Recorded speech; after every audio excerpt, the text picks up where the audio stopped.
I want an unscripted follow-on question. I want to get your perspective. High-level volleyball player, and I'm sure, I was a wrestler, so, there's a prototype.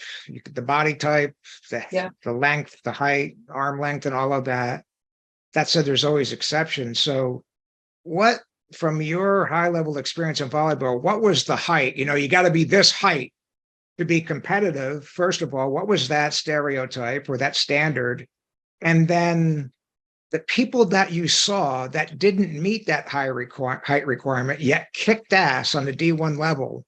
Yeah. How'd they do that? And why I'm asking this is a lot of people shirk leadership roles because, well, I don't look like a leader. I don't sound, my voice is squeaky. I'm a woman, 115 pounds. And I've seen 115-pound, 65-year-old women command the room. It has nothing to do with physical strength or anything like that. So how did these people that weren't supposed to succeed on that level, how'd they do it? Well, I felt most at home with my volleyball team because I'm 6'2". I come from a very tall family. My brother is 6'8". So I'm always looking at tall people in the eye.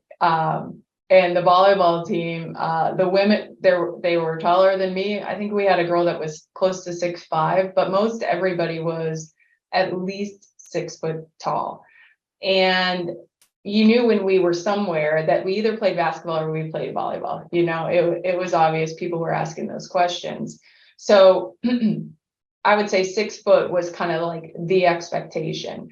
But then I would say there were those individuals that were not 6 feet tall. Maybe they were 5'6", or maybe they were 5'8", or what have you. But what got them to that level, I think a couple of things. One, they out hustled everybody. They had their mindset on something and they went for it. I think that's number one.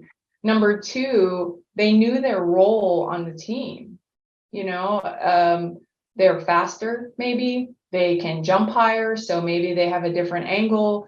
Maybe they're excellent servers.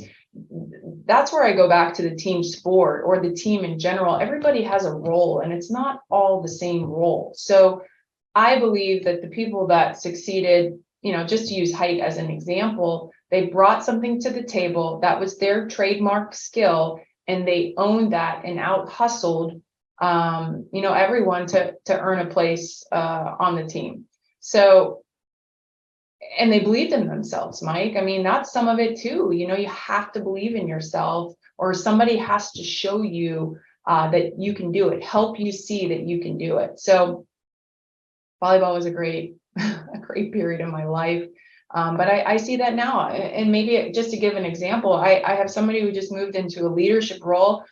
For the longest time, she was like, it's not for me. It's not for me. I don't think I can do it. And we said, we believe in you. We believe in you. We think you can do this. Here's why we think you can do it.